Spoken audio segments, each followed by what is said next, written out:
Assalamualaikum warahmatullahi wabarakatuh. Perkenalkan, nama saya Anissa dengan NIM 1602204023.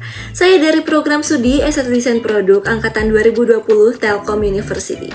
Pada kesempatan kali ini, saya akan membahas terkait dengan penelitian yang sedang saya kerjakan yang berjudul Dampak Program Perancangan Produk Kemasan Limbah Industri Benang dalam Mewujudkan Kebersihan Lingkungan yang Berkelanjutan. Topik mengenai pencemaran lingkungan menjadi salah satu fokus utama dunia pada saat ini. Banyak sekali upaya yang dilakukan oleh pemerintah maupun masyarakat untuk mengatasi permasalahan ini. Permasalahan limbah terutama terjadi di industri. Di Indonesia sendiri, salah satu penyumbang pencemaran limbah tertinggi ada pada bidang industri fashion. Terdapat banyak sekali pembagian dalam bidang industri fashion. Salah satunya adalah industri rajut. Beberapa pelaku usaha industri rajut di Indonesia menyadari betapa pentingnya pengelolaan limbah yang ada. Namun, karena kurangnya kesadaran dan ilmu pengetahuan terkait dengan pengelolaan limbah industri rajut, menyebabkan pengelolaan limbah ini sulit dilakukan secara menyeluruh. Oleh karena itu, dibutuhkan penelitian untuk mengkaji lebih lanjut terkait dengan efektivitas dan dampak yang ditimbulkan dari proses pengelolaan limbah industri rajut yang baik.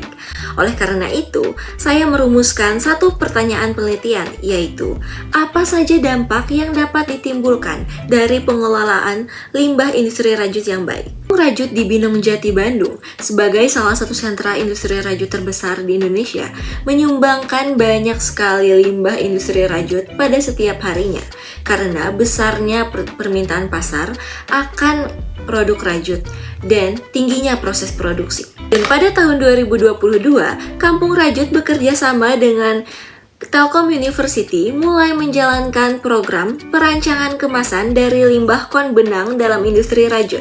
Menurut Eka Rahmat Jaya sebagai selaku pemilik dari Kampung Rajut menyatakan bahwa konsumen menjadi salah satu alasan utama mengapa program ini dilaksanakan.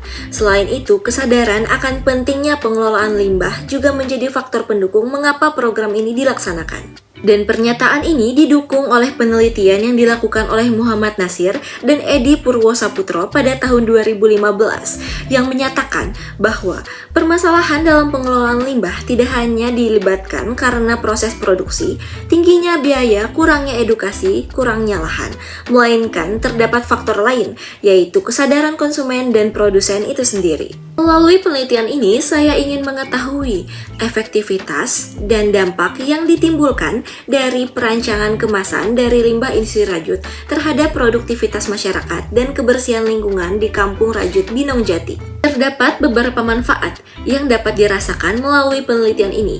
Yang pertama, ada manfaat teoritis. Manfaat teoritis dalam penelitian ini berupa peningkatan pengetahuan terkait pengelolaan limbah industri rajut yang baik dan dampak yang ditimbulkan dari pengelolaan limbah industri itu sendiri.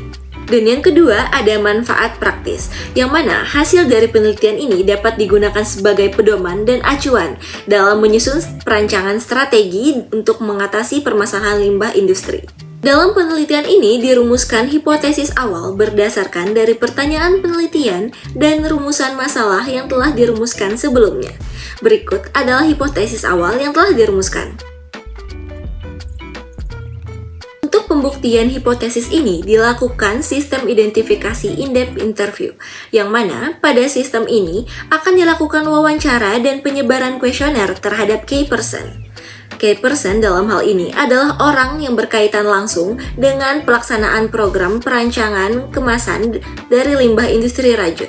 Dalam penelitian ini, terdapat 3 orang key person yang akan diwawancarai, yaitu yang pertama, Eka Rahmat Jaya selaku owner dan founder dari Kampung Rajut, yang kedua ada Anan sebagai manajer dari Kampung Rajut, dan yang ketiga ada Parukanda sebagai kepala produksi dari Kampung Rajut itu sendiri.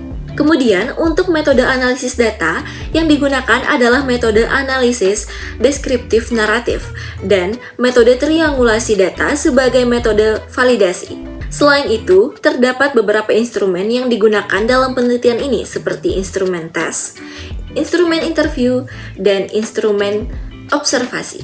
Dan penelitian ini dilaksanakan selama kurang lebih 3 minggu yang dimulai pada tanggal 21 November 2022 hingga tanggal 12 Desember 2022. Dan berikut ini adalah hasil dari wawancara dan penyebaran kuesioner yang dilakukan. Berdasarkan hasil kuesioner dan hasil wawancara menunjukkan bahwa program perancangan produk kemasan dari limbah industri rajut ini terbukti efektif untuk mengatasi permasalahan limbah yang ada. Selain itu, program ini juga dapat menunjang atau meningkatkan produktivitas masyarakat. Dan berikut terdapat beberapa dampak positif yang dirasakan dari perancangan kemasan dari limbah industri rajut. Yang pertama, bertambahnya area penyimpanan di gudang produksi. Yang kedua, berkurangnya pengeluaran dana untuk proses pengemasan. Yang ketiga, terjaganya kebersihan tempat produksi sehingga meningkatkan produktivitas pekerja. Yang keempat, meningkatkan produktivitas masyarakat dengan terbukanya peluang usaha baru di bidang pengemasan. Melalui penelitian ini dapat disimpulkan bahwa potensi dan dampak positif dari program pengelolaan limbah industri yang baik dapat dijabarkan secara maksimal sehingga dapat dimanfaatkan sebagai gambaran bagi para pelaku usaha di bidang industri lain. Selain itu, melalui pengelolaan limbah industri yang baik dapat memberikan pengaruh positif kepada lingkungan kerja sehingga dapat meningkatkan produktivitas. Sekian presentasi yang dapat saya sampaikan. Semoga melalui penelitian ini ada banyak kebermanfaatan yang dapat kita rasakan. Mohon maaf jika ada kesalahan dalam pengucapan kata. Saya Anissa pamit undur diri. Wassalamualaikum warahmatullahi wabarakatuh.